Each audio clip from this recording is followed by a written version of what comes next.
where she meets fisherman Douglas and they end up spending the night together. The next morning, Charlie takes Douglas with her to launch the repair dove. It goes well, but before they leave, Douglas notices something weird floating in the water. Charlie grabs it and sets it on fire as she explains it's methane hydrate, which is released by algae and then freezes. Sometimes a few pieces break free and float to the surface, however there are tons of them surrounding them now, which isn't normal.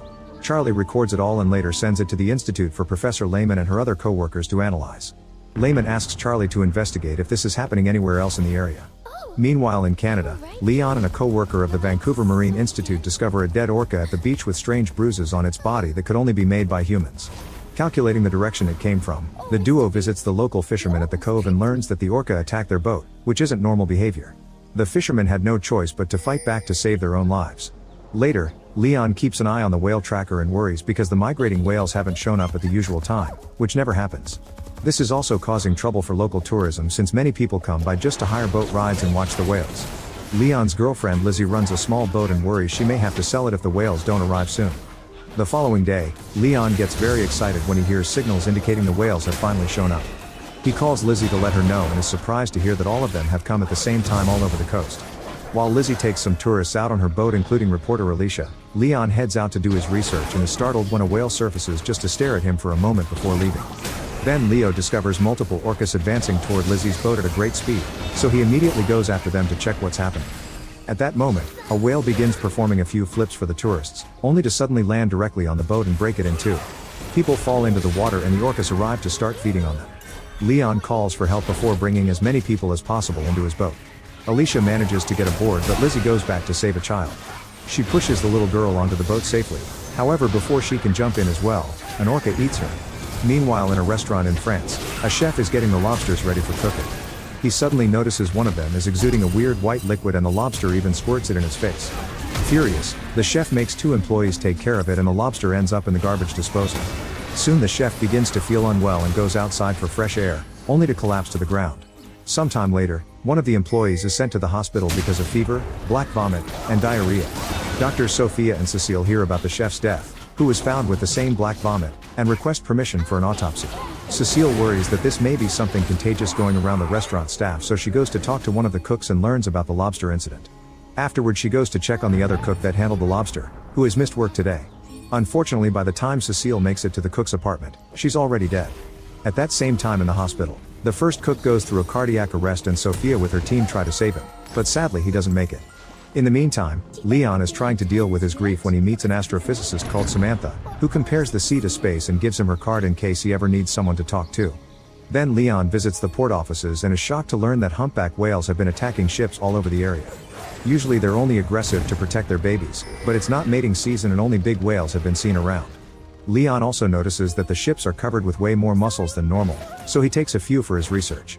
In the Norwegian Sea, Professor Sigurd is brought to a charter ship hired by Havestad Energy, where he meets with his old friends Captain Jasper and Tina, who works as Havestad's compliance officer. They show him footage of the area where Havestad is looking for gas and oil, which has been covered with ice worms feeding with frozen methane.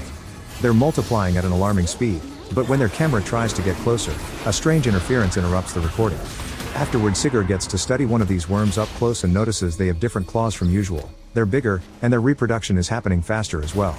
He tells Tina this must be a new species and that she should consult an expert in the field, but Tina refuses because she wants to work with him. At first Sigurd refuses because the two of them have a past and because he doesn't like Havestad's shady practices against the environment, but Tina says she'll let him sign all the reports to avoid hiding information and he accepts.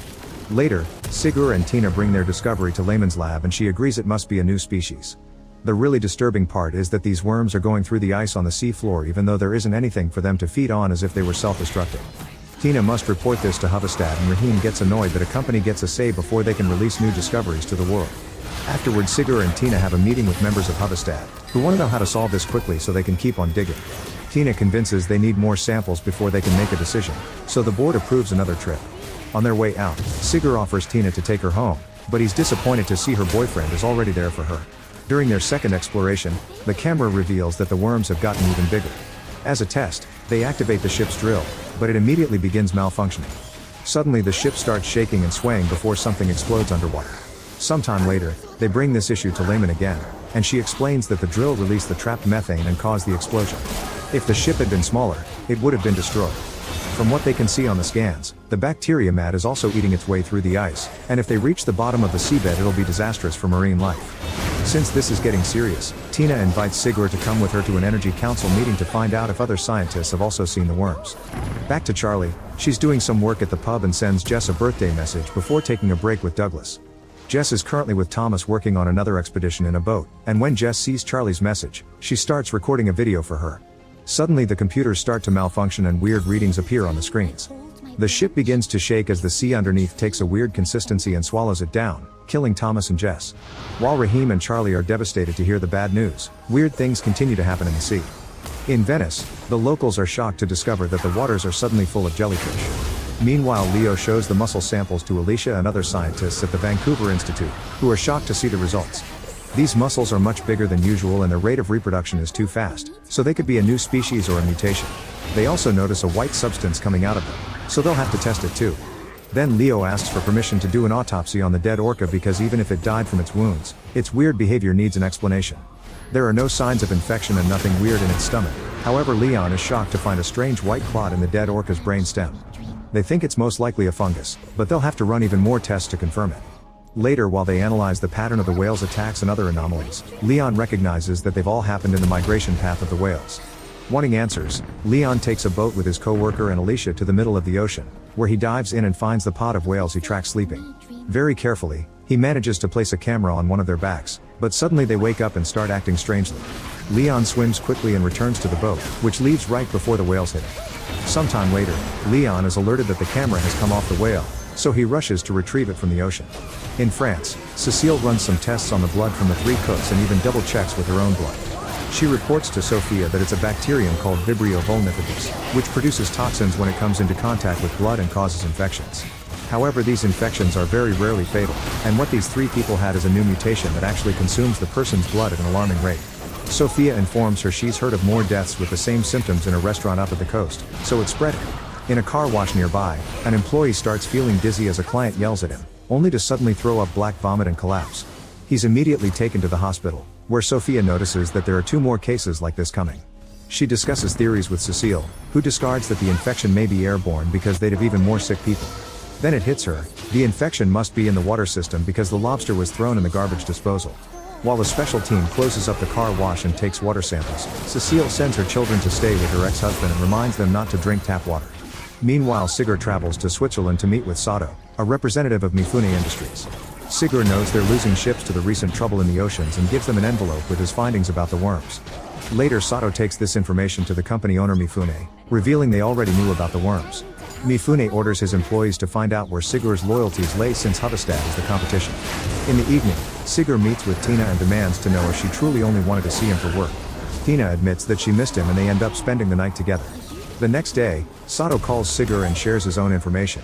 They've found the same worms in China, Japan, and India. Sato also implies that Huvestad doesn't have an exploration license and that Tina lied to him. Seconds later, Sigur receives a video from Sato that shows Huvestad's practices are harmful to nature. Sigur calls Tina to tell her about the worms in the other areas but doesn't mention the video. Their conversation ends abruptly because Tina is currently with her boyfriend, who doesn't know she cheated on him.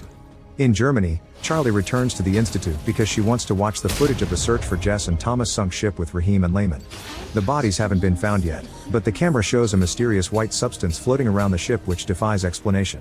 At the same time in Canada, Leon and his co-workers watch the footage from the whale camera, noticing the whales are diving deeper than usual. In the end, they find the same white substance surrounding the whales and a strange sound that doesn't sound anything like a whale's song. In the meantime, in South Africa, a couple is having a nice moment on the beach when suddenly the girl is pinched by a crab. They turn around and notice an insane amount of crabs emerging from the sea and invading the city. The couple tries to escape on a bike, only to end up falling on the streets as the crabs surround them. In France, Sophia and Cecile explain their discovery to the government, but they don't have a cure for it yet. They ask for all fishing to be stopped and for water systems to be shut down, but the government doesn't want to do it because of the potential economic consequences. Later, Cecile watches the news and learns that the same crab invasion is now also happening in Brazil, Japan, India, and Morocco. Back to Sigur, he and Tina board Jasper's ship again to find out the spread of the ice worms. The screen reveals there's absolutely no life in the area, and Jasper confirms that Huvestad's ships have been around here the last few weeks. Sigur tells Tina that Huvestad has lied to her and in the guise of laying pipes they have breached the terms of their permit.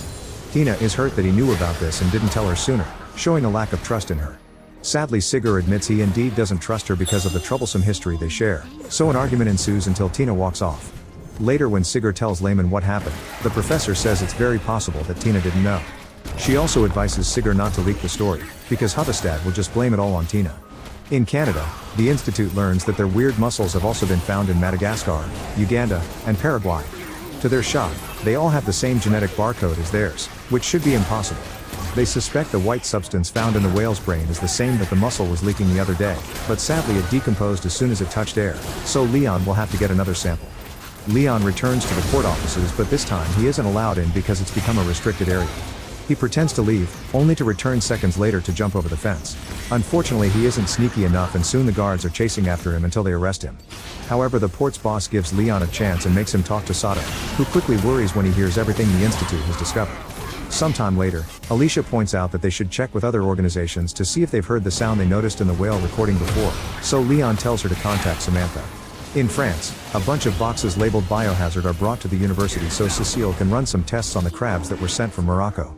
They have the same weird white substance inside their bodies, and when she tests it with human blood, the same infection starts feeding on it. This means it isn't just the water, the seafood isn't safe for consumption either. Afterwards, Cecile and Sophia discuss that the shell color indicates these are the vent crabs, which usually can't survive on land.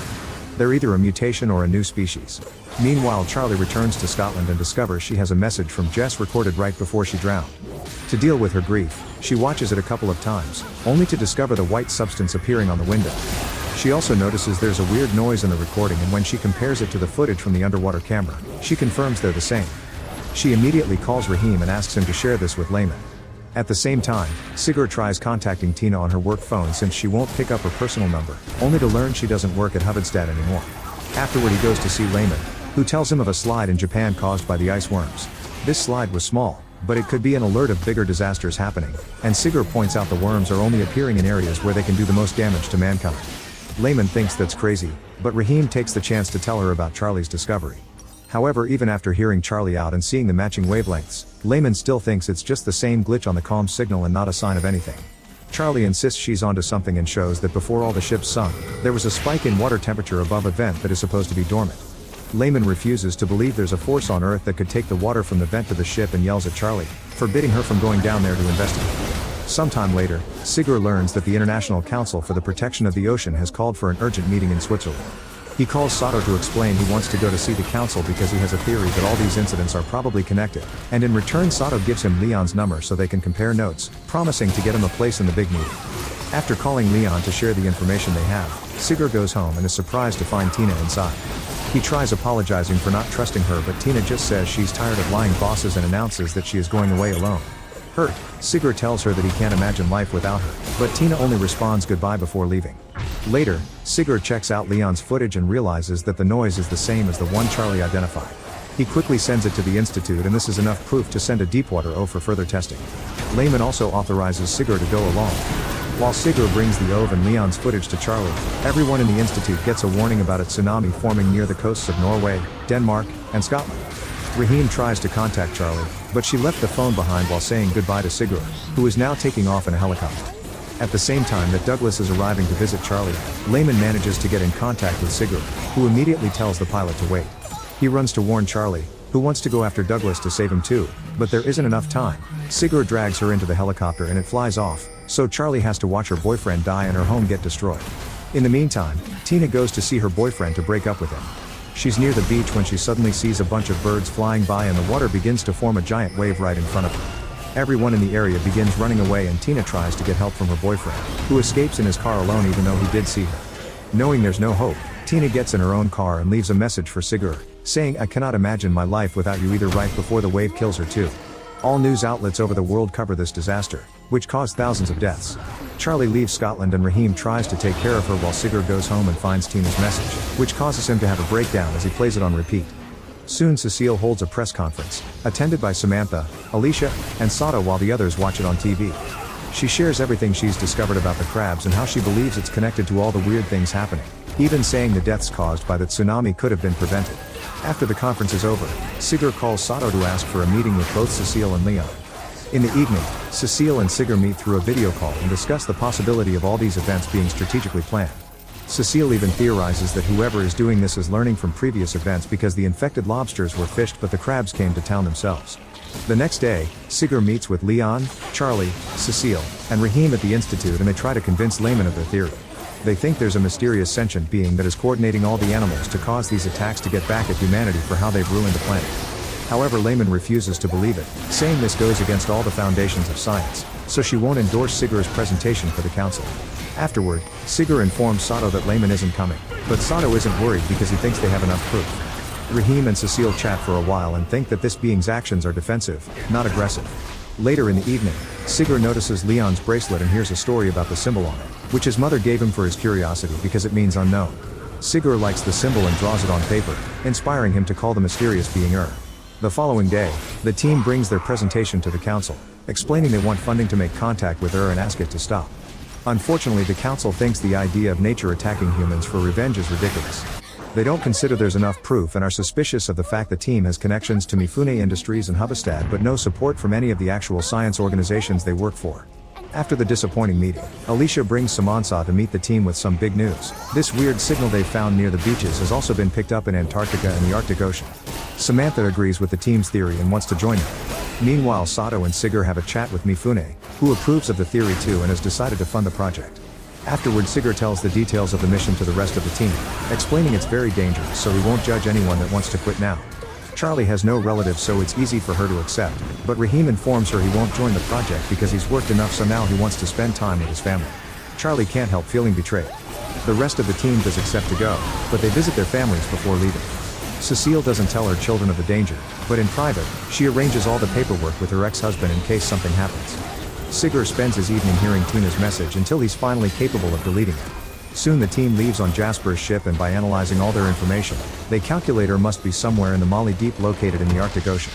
They contact Mifune to inform him of their plans, and he makes sure they'll keep both video and written logs